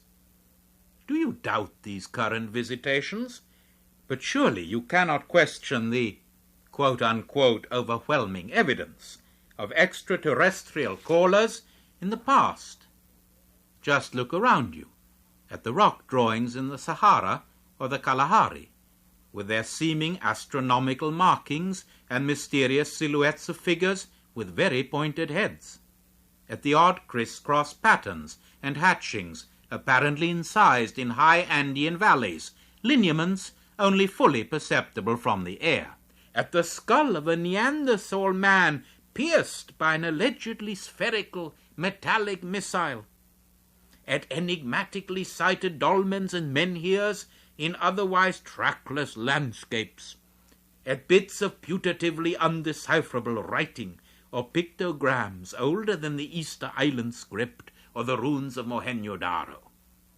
Look wherever you will in ancient mythologies, or for that matter, at the account of how the sons of God came to the daughters of men in Genesis 6.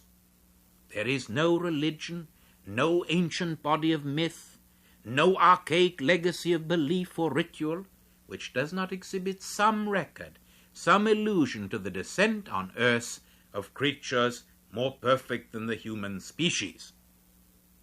Once again, of course, a totally spurious parallelism is being invoked, that we are now in the process of revising our whole estimate of the observational skills of prehistoric communities, that it looks as if megalithic stone circles and alignments from the Balearic Islands to the Hebrides may have been rather precise astronomical and seasonal pointers, that our notion of linear evolution is being challenged in some measure by a subtler, more cyclical model.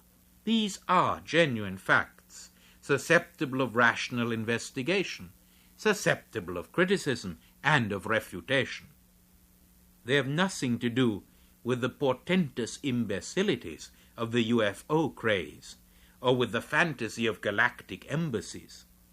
Yet both these topics have spawned a publishing vogue, indeed a publishing industry, which runs into millions of copies of magazines, pamphlets, and books. The term astral relates to a second great class of mumbo-jumbo. The occult is now a vast industry with multifarious subdivisions. Psychic, psychokinetic, telepathic phenomena are being studied with the utmost seriousness. Clairvoyants of every hue flourish, ranging from the lady of the tea leaves on the amusement pier to practitioners of graphology, palmistry, geomancy, and the tarot pack. If ectoplasm is just now a little bit out of favor, having led to the detection of primitive fraud in every case fairly examined, media are not. It is simply that the old table-rapping routine and the veiled lamp have yielded to more suave techniques of magnetic aura and hypnosis. Extrasensory perception is formidably in vogue, basing itself on such occurrences as déjà vu, deriving crude analogies from the existence of electromagnetic fields around material objects and events, drawing in a terribly naive way on hypotheses of indeterminacy and complementarity in particle physics, the ESP lobby prospers. An entire edifice of pseudoscience has been erected on the foundation of certain unquestionably interesting anomalies in human perception and in the laws of statistics, which are not, of course, laws in any irrevocable, transcendently deterministic sense. Again, there is a contrasting rational analogy, but the point here has to be put with extreme care. Granted numerous sophistications, it is none the less true that our daily language and routine imaginings do still operate with a rough and ready mind-body dualism. In our unexamined recourse to such polarities as psychic and physical, mental and bodily, innate and environmental, we have scarcely improved very much on the dissociative schemes of Cartesian and idealistic philosophy. There is, to borrow a famous idiom, a ghost in the machine, and somehow the two synchronize. When we bother to reflect or consider the evidence, we know, of course, that this crude dualism won't do. The categories are hopelessly indiscriminate. The intermediate zones, the modes of interaction and reciprocal determination are far too manifold. Powers of suggestion do act on pain. Sympathetic and hypnotic practices are often followed by the disappearance of warts. Acupuncture is not a confidence trick, unless we take confidence to signify the nervous system's active acquiescence in an analgesic process. These are banal examples, chosen from an immense compass of psychosomatic realities. Recent studies of the generation of human speech indicate that there is a crucial mediation between the neurophysiological or even the neurochemical matrix on the one hand, and factors which can only be termed psychic, cultural on the other. Wherever we turn, to theories of human perception, to the study of stress and psychopathology, to linguistics, to molecular biology, we do find related revaluations of the whole model of how mind and body may fit together. It is by now surely an honest commonplace to say that consciousness acts on environment, that consciousness is, in some sense, the environmental structure, and that the reciprocities between the immaterial and the material are one of dynamic feedback. Everywhere, the old divorcement of spirit from flesh is yielding to a much more complex metaphor of continuum. Similarly, there is a fundamental review in progress of such basic notions as chance, probability, law. The development of quantum physics has brought with it a philosophic debate of great intensity and great implication about the very basis of what we call objectivity. What characterizes current hypotheses on energy, on space, on the directionality of time, is an unprecedented delicacy, provisionality, even I would say poetic license. The attack of the occultists and vitalists on the mechanistic determinism of the natural sciences is an attack on a straw man. The mechanism of Laplace, or of the 19th century thermodynamicists, if such it was, has been largely undermined not by mystery mongers, but by the exact and mathematical sciences themselves. Very recent conjectures in cosmology even allow the possibility that physical constants, that the laws of the mass-energy relation have altered in the history of the universe. The present state of the arts is one of unparalleled speculative largesse. Compared to such considerations, the claims of the new magi, of the clairvoyants, of the spoon-benders are utterly boring and mechanical. This is the crucial issue. The advances of mathematical thought, the advances of empirical science into the as yet unknown, provide theoretic answers, each of which in turn poses questions at an even higher level of complexity, at an even higher level of conceptual wealth and wit. The images of the world, of the place of consciousness in reality, which emerge from science, beggar our expectations and our means of expression. By contrast, the explanations put forward by believers in astral emanations, in cosmic collisions, in occult forces from the fifth dimension, are utterly predictable and reactionary. They juggle counters and phantasms as old as human fear itself. They would impose on the measureless complexity and wit of the facts, as we learn to decipher them, a crude regimentation.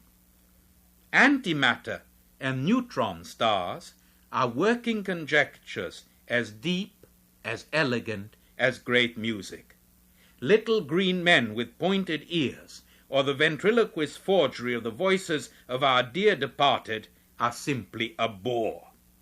Or to put it another way, there is undoubtedly much more in heaven and earth than was dreamt of in Horatio's philosophy.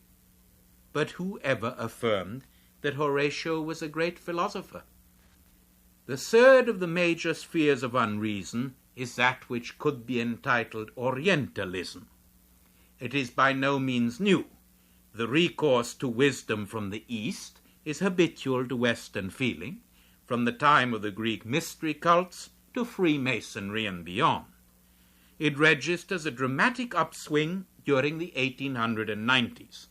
It inspires the work of Hermann Hesse, of C.G. Jung, and to some extent at least of T.S. Eliot. Since the Second World War, it has turned to a veritable flood. The flower children wend their way to Kathmandu. The scalped, saffron-robed votaries of Hare Krishna bounce down Broadway and Piccadilly, jingling their tambourines. The matron and the entrepreneur contemplate their deliquescent physique in the mournful stretch of the yoga class. The joss stick burns softly under the mandala poster, the Tibetan peace sign, or the prayer rug in the bed-sitter in Santa Monica or Hammersmith. In the University of Bacon and Newton, of Darwin and of Bertrand Russell, 1,000 students crowd to the Maharishi's sandaled feet. We meditate transcendentally. We seek nirvana in suburban trances. Teenage butterballs descend upon us via Air India, proclaim themselves to be the way and the light, offer ineffable cliches on the healing powers of love, and scatter petals from their pudgy fingers. We fill the stadium to hear their revelation. It turns out that they are cunning mountebanks and currency speculators. But the light and the Tao shine on undimmed. What is the sound of one hand clapping? Asks the master of them. The star is in the lotus, O Mani Padme, mumble the cooks, tours, lamas. Tanka and Guru, haiku and dharma, an iridescent flim-flam has entered our speech. These tides of irrationalism, astrological, occult, oriental, are obviously symptoms. What are the underlying causes? Where they engage phenomena so widespread and confused, generalizations are bound to be inadequate. But because we touch here on the very springs of our contemporary climate and of our theme in these lectures, certain guesses may be worth making. It is a truism to say that Western culture is undergoing a dramatic crisis of confidence. 2 world wars, the return to political barbarism, of which the Holocaust was only the most bestial example, continual inflation, a factor which corrodes the structure of society and of personality in ways at once radical and not yet fully understood, these have provoked a widespread failure of nerve. Already sapped by rationalism and the scientific technological point of view, organized religion, and Christianity in particular, proved helpless and indeed corrupt in the face of the massacres of World War I and in the face of totalitarian and genocidal terrors thereafter. This is not often said plainly enough. Those who realize that the same church blessed the killers and the victim, the churches refused to speak out and pursued under the worst terror ever visited upon civilized man a policy of unctuous silence, those who know these things are not surprised by the bankruptcy of any theological stance since. Yet the very recrudescence of the great homicidal political terrors, the reversion to techniques of falsehood, torture, and intimidation, which the late 18th and the 19th centuries had confidently regarded as nightmares dissipated for good from civilized humanity, these demonstrated the inadequacy of the Enlightenment and of secular reason. Damaged by catastrophe, living under the palpable threat of self-destruction through atomic weapons, and the seemingly insoluble problems of overpopulation, famine, and political hatred, men and women began looking literally outside the earth. The flying saucer, whose appearance in the mind's eye Jung had precisely foretold, represents an infantile but perfectly understandable wish fulfillment. Incapable of coping with his own circumstance, man hopes desperately for benevolent, all-seeing surveillance, and, in the extreme case, for help from outside. The space creature will not allow the human species to wipe itself out. Being infinitely more evolved than we are, the space creatures will bring answers to our desperate dilemmas. Humanity may well have suffered apocalyptic breakdowns before this. Somehow, we are told, the species survived, and the spiral of progress began anew. Our space guardians, no doubt, played a salutary role in these previous cataclysms. Witness the spurs of their visitation. Witness man's homage to such supernatural helpers as recorded in religions, mythologies, and primitive art. Just before our lunatic politicians press the thermonuclear button, some galactic personage will step out of his UFO and look upon us with severe but finally therapeutic melancholy. The Western sense of failure, of potential social political chaos, has also caused a revulsion against the ethnic and cultural centrism which marks European and Anglo-Saxon thought from ancient Athens to, say, the 1920s. The assumption that Western civilization is superior to all others, that Western philosophy, science, political institutions are manifestly destined to rule and transform the globe, is no longer self-evident. Many Westerners, the young especially, find it abhorrent. Appalled by the folly of imperialist wars, outraged by the ecological devastation which Western technology has entailed, the flower child and the freak-out, the Symbionese liberationist and the Dharma bum have turned to other cultures. It is the traditions of Asia, of the American Indian, of the black African which draw him. It is among these that he finds those qualities of dignity, communal solidarity, mythological invention, involvement in the vegetable and animal orders which Western man has lost or brutally eradicated. In this quest for innocence, there is often a legitimate impulse to reparation. Where the colonialist father has massacred and exploited, the hippie son may seek to preserve or to make good. Yet powerful, ubiquitous as they are, these great reflexes of fear and compensation in the damaged sensibility of the West seem to me a secondary phenomenon. The return to the irrational is, first and foremost, an attempt to fill the emptiness created by the decay of religion. Beneath the great surge of unreason, there is at work that nostalgia for the absolute, that hunger for the transcendent, which we made out in the mythologies, in the totalizing metaphors of the Marxist utopia of man's liberation, in Freud's scheme of complete sleep after Eros and Thanatos, in Lévi-Straussian's punitive apocalyptic science of man.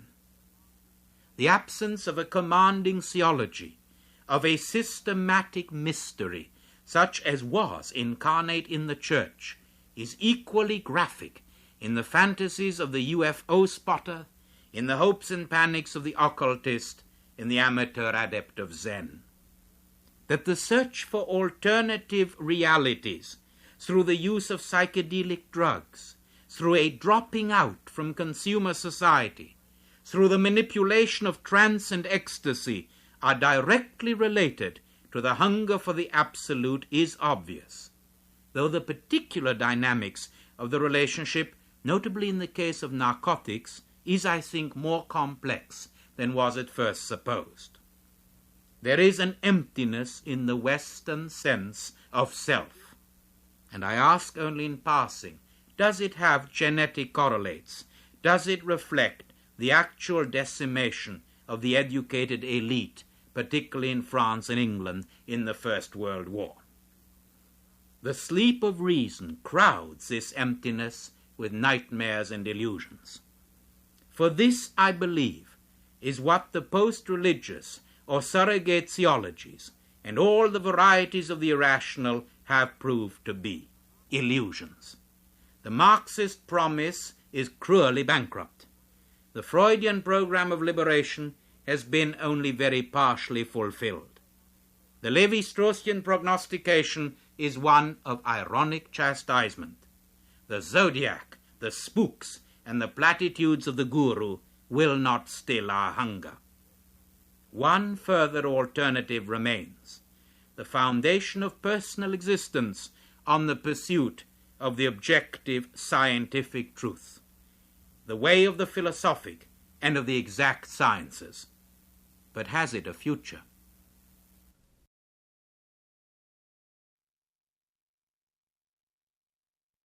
Good evening. I'm Jim Robertson, and this is Ideas. The final talk of this year's Massey Lecture series by George Steiner is called, Does the Truth Have a Future? George Steiner is Professor of English and Comparative Literature at l'Université de Genève, Switzerland, and Extraordinary Fellow of Churchill College, Cambridge. He is also the Chief Literary Critic of the New Yorker magazine and author of many books, including Language and Silence, Extraterritorial, and the forthcoming After Babel. The second part of tonight's program is a conversation between 5 scientists who are struggling with the emergence of a new kind of consciousness, which is much more supple and subtle than a 19th century preoccupation with objective truth. But first, George Steiner. In the 4 preceding talks, I've argued that the gradual erosion of organized religion and of systematic theology, particularly of Christian religion in the West, has left us with a deep, unsettling nostalgia for the absolute.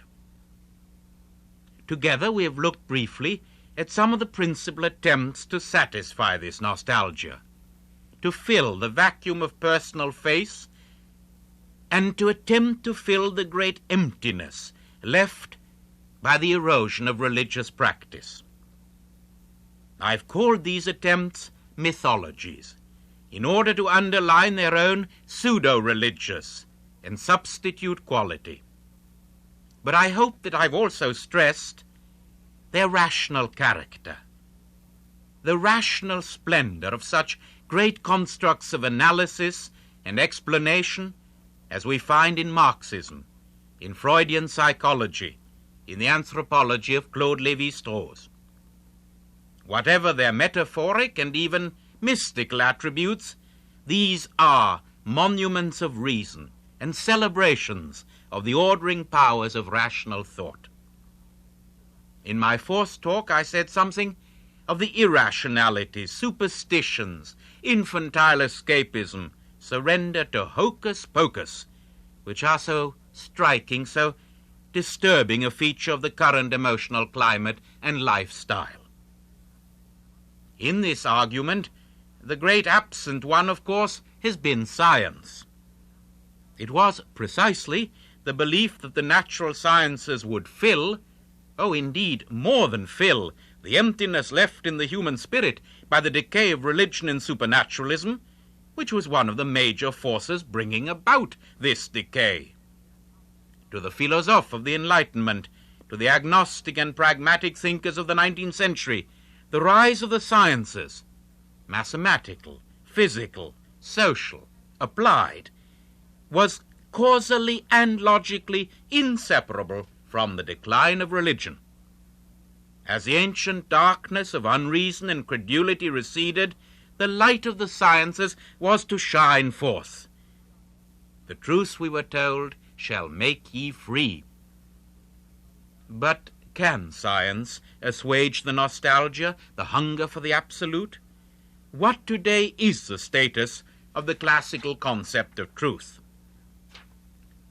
The disinterested pursuit of the truth, in the sense in which Descartes or Sir Karl Popper understand it, as subject to falsification, to experimental proof, to logical constraint, this pursuit is not a universal. I know this is a shocking thing to affirm, but the disinterested hunt for abstract truth is culturally specific. Its history is relatively brief. It has a geography of its own. It is an Eastern Mediterranean phenomenon, which in turn energized the Western intellectual and scientific tradition. Why did it originate where it did? In Asia Minor, in Greece, somewhere around the end of the 7th, or perhaps the start of the 6th century BC. This is a very difficult question, possibly related to factors of climate, of protein diet, of a masculine-dominated kinship system, in which men were predatory and had a dominant questing role. Perhaps there would not have been pure speculative thought without slavery, without the fact that men had leisure to give their will and energy and ambitions to problems not immediately related to economic and personal survival. In other words, the pursuit of truth is from the outset a pursuit. It has elements of the hunt and of conquest.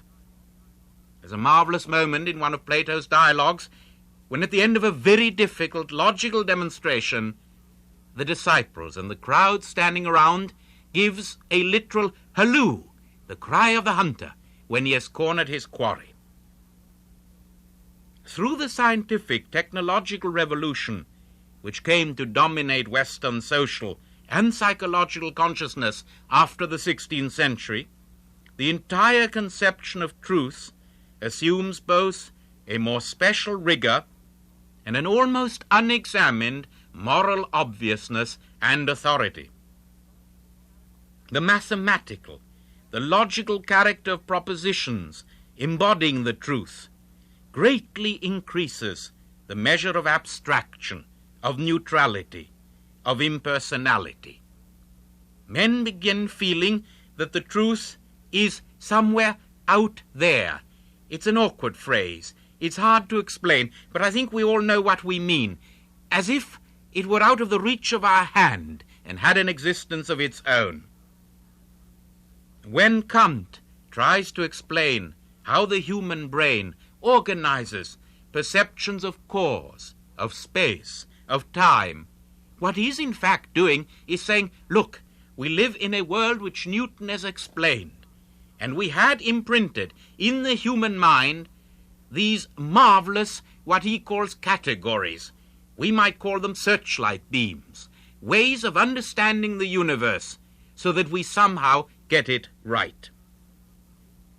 At the same time, both the Renaissance and the Enlightenment made it an axiom, quite undebated, that human prosperity, human dignity, the moral excellence of the individual man, the splendor of society, can only benefit from the determination of the truth and from the constant discovery of new truths. The promise which we find in the fourth gospel, in which I have quoted, that the truth shall make us free, became a cardinal article of secular rationalism and of political liberalism. From the Renaissance right through to the late 19th century, we find it an axiom that human progress is totally enmeshed with the pursuit of facts and with the application or expression of that pursuit in the arts, in the humanities, in the sciences, and in technology. The subtlest attack on the notion of truth has actually come in modern times. It has been propounded by a group of philosophers who are usually called the Frankfurt School. They lived and worked in the German city of Frankfurt and around an institute at Frankfurt University in the years immediately preceding and following the Second World War. And some of the names we associate with this movement are those of Marcuse and Adorno and Horkheimer. They say something profoundly unsettling. To simplify their argument, it goes something like this: objectivity, scientific laws, truth functions, indeed logic itself, are neither neutral nor eternal, but, they say, express the worldview, the economic power structure, the political ideals of the ruling class, and in particular of the bourgeoisie in the West. The concept of an abstract truth, of an ineluctable objective fact, these are weapons in the class struggle. Truth, in their explanation, is in fact a complex variable dependent on political, social aims. Different classes have different truths. There is no objective history, they say, but only the history of the oppressor. No history of the oppressed. Logic is a weapon of the literate bureaucracy as against the intuitive, sensory modes of speech and feeling among the less educated masses. The enshrinement of scientific laws, whether Newtonian or Darwinian or Malthusian, reflect a conscious investment in intellectual and technological control over society. The anarchic pastoralism of today's counterculture movements, which we touched on in the fourth talk, the visionary abdication of the dropout, the utopias of the alternative technology, the revolt against science, so prominent among many of the gifted young contemporaries of ours, all these embody strong elements of these three lines of attack: mystical, religious, political, dialectical. They remind us of Blake's anti-rationalism, of his repudiation of sequential discourse and logic in the name of egalitarian and anarchic commitments. They tell of his famous attack on Newton as having somehow split and rendered dry and inhuman the magic of the rainbow. Today, these forces against the truth, which were once scattered and diverse, are powerfully joined in a general political moral attitude. But there is also, and I think far more worryingly, for the first time in the Western tradition, a kind of incongruence, a coming out of phase between truth and human survival, between the rational pursuit of truth and the contrasting ideals of social justice. It is not only that the truth may not make us free, but that it may destroy us. Let me give 3 examples in an ascending order of immediacy of risk. And the first one, I immediately admit, is deliberately remote. In a great leap of human imagination, as great as any accomplished by poets, artists, musicians, philosophers, a group of thermodynamic thinkers between the late 1840s and 1860s worked out what we know as the second principle of thermodynamics, the principle of entropy, of the rundown of the universe. Let me quote from Bertrand Russell. The second law of thermodynamics makes it scarcely possible to doubt that the universe is running down, and that ultimately nothing of the slightest interest will be possible anywhere. Of course, it is open to us to say that when the time comes, God will wind up the machinery again. But if we do say this, we can base our assertion only upon faith, not upon one shred of scientific evidence. So far as scientific evidence goes, the universe has crawled by slow stages to a somewhat pitiful result on this earth, and is going to crawl by still more pitiful stages to the condition of universal death. End of quote. Now you may rightly say, oh look, don't worry about things billions and billions of years away which we can't even imagine. And I agree with you. I'm not quite sure that the argument is that simple. What fascinates me is the question, how near does a date have to come in order to begin worrying us? The decay of the solar system? The problem of the decay of our galaxy? At which point would the human imagination suddenly have that most terrifying insight that the future tense runs into a wall, that there is a reality to which the future tense of our verb to be cannot apply, in which it will have no meaning whatever? When will these walls of entropy, of the heat death of the universe, as it is called, press on our sense of an eternal possibility of life? The second example comes much nearer home and is obviously much more realistic. Evidence is accumulating that it is very hard for man, particularly for so-called developed or highly skilled or technologically equipped man, to endure long periods of peace. There is considerable disagreement on the nature of the pressures which build up inside us. One image I've heard used, and it is suggestive, is a quite simple one. When you don't use a muscle, a strongly trained muscle, for a certain length of time, acids, a kind of poisonous toxicity, actually accumulates in the muscle fibers. Everything begins to ache, to decay, to torment the body, and one has to get moving. One has to use it again. It does look as if great forces of ennui, of boredom, build up inside complex social systems and look for a violent release. In that case, war would not be a kind of hideous stupidity of the politicians, an accident, a hazard, an unprecedented catastrophe which the sane mind could surely have avoided. No, it would be a kind of essential balancing mechanism to keep us in a state of dynamic health. And even as we say this, we know that it's a horrendous absurdity, because we are now at a point where if we pursue this line of thought, we come up against wars from which there is no survival, no second chance, no repair of the equilibrium of the body politic.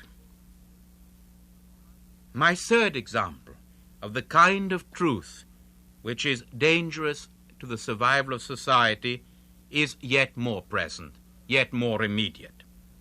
And here I have to proceed with very great care, if only because I have no professional competence whatever. You and I imagine, are altogether rather bewildered by the charges and countercharges flying in the camp of genetics. The whole argument about race and intelligence.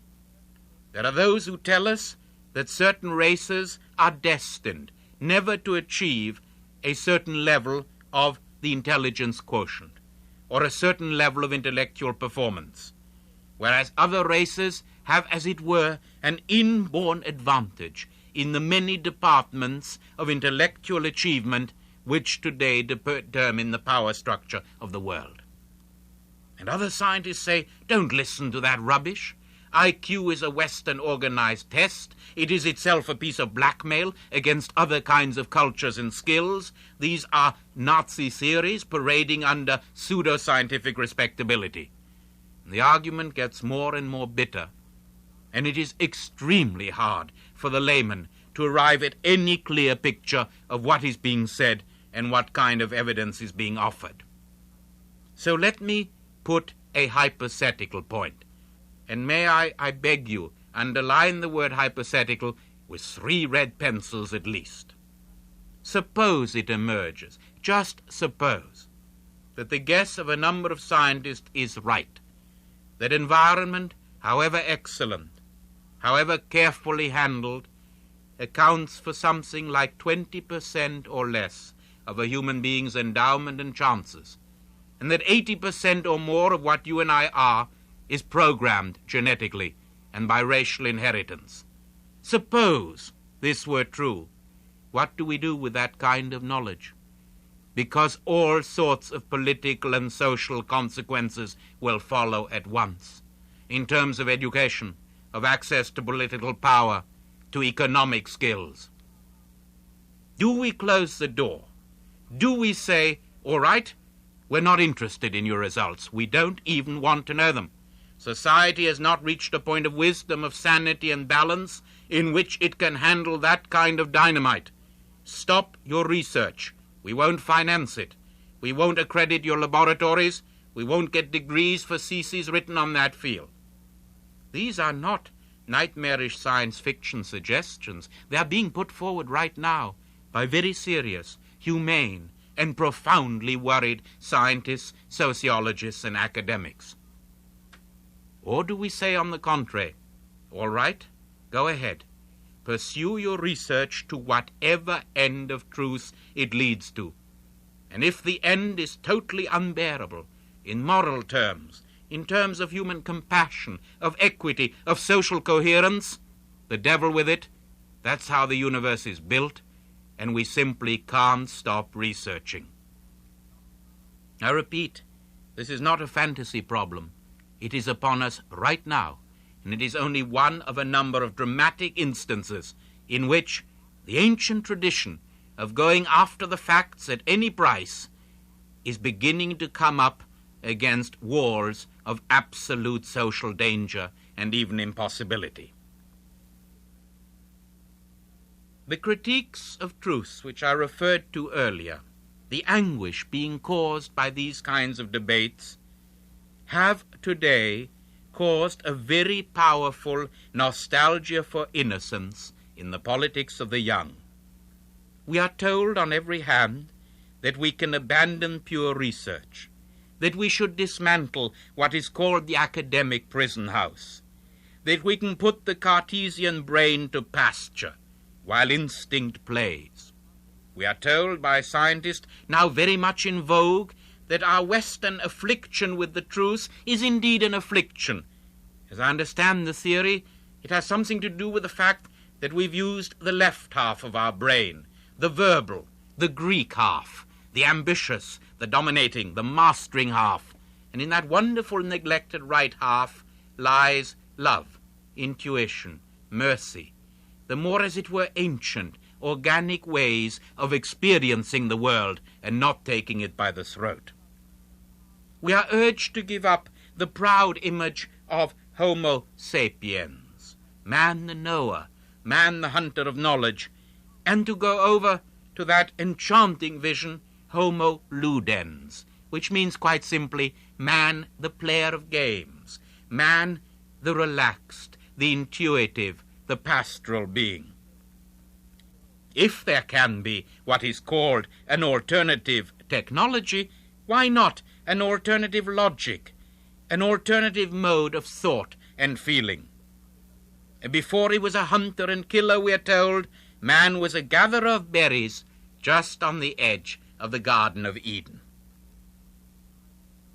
To this, I would very tentatively give the following answers. I don't think it will work on the most brutal empirical level. We have no example in history, short of massive military or wartime destruction, of a complex economic and technological system backtracking and going back to a more simple, to a more primitive level of survival. Oh yes, it can be done individually. We all, I think, in the university world now have a colleague somewhere planting his own organic food, living in a cabin in the forests, trying to educate his family far from school. Individually, it might just work. Socially, I think it is moonshine. Secondly, and more important, it goes against the history of our cortex, of the brain as we in the West have used it. In our cortex, the pursuit of truth is, I believe, fatally imprinted. And I know that when I use the word imprint, I'm borrowing a dangerous metaphor, possibly. Imprinted, I think, through diet, climate, economic margins, which first triggered the innate potentiality of those miraculous and dangerous human beings, the ancient Greeks, into a great and continuous explosion of genius. If I'm at all right, we're going to continue to ask questions over and over again. The German philosopher Heidegger puts it very beautifully. He says questions are the piety, the prayer of human thought. That's very moving. I'm trying to put it a little more brutally. We in the West are an animal built to ask questions and to try and get answers regardless of the cost. We will not institutionalize human innocence. We may try, locally, here or there. We may try to deal much more carefully with the environment. We may try to avoid some of the brutal wastage, some of the truly inane inhumanities and cruelties towards animals, towards less privileged human beings, which mark even the great years of the Renaissance and the Enlightenment. This surely is so. But at the really important end of the stick, we are a fairly cruel carnivore, built to move forward and built to move over and against obstacles. In fact, the obstacle magnetically draws us. There is something very complex in us which prefers difficulty, which goes for the tangled question. At the higher end, this is because the most gifted, the most energetic among us have long known, without perhaps articulating this knowledge, that the truth is more complex than man's needs, that it may in fact be wholly extraneous and even inimical to these needs. Now let me try and explain that. It was a deeply optimistic belief, held, I think, by classical Greek thought, and certainly by rationalism in Europe, that the truth was somehow a friend to man, that whatever you discovered would finally benefit us. It might take a very long time. Much of research clearly had nothing to do with immediate economic or social benefits. But wait long enough, think hard enough, be disinterested enough in your pursuit, and between you and the truth which you had discovered, there would be a profound harmony. I wonder whether this is true. or whether this was itself our greatest romantic illusion. And I have a kind of picture of the truth waiting in ambush around a corner for man to come near, and the truth then getting ready to club him on the head. And in the examples I've given, and there are many more, we may get a rather terrifying picture of a universe which was in no way built for our comfort, for our survival, and let alone for our economic and social progress on this tiny earth. We are told today by the champions of ecology that we are guests on this earth. This is undoubtedly true, and we are surely guests in a very vast and incomprehensibly powerful universe, whose facts, whose relations were not tailored to our size or to our needs. Yet, it is the eminent dignity of our species to go after truth disinterestedly, and there is no disinterestedness greater than that which risks and perhaps sacrifices human survival. The truth, I believe, does have a future. Whether man does is much less clear. I cannot help having a hunch as to which of the two is the more important. That was George Steiner with his final talk in this year's Massey Lectures. They will be available in paperback form very soon. You can reserve a copy now by writing to CBC Learning Systems, Box 500, Station A, Toronto, Ontario, M5W1E6. Box 500, Station A, Toronto, Ontario, M5W1E6.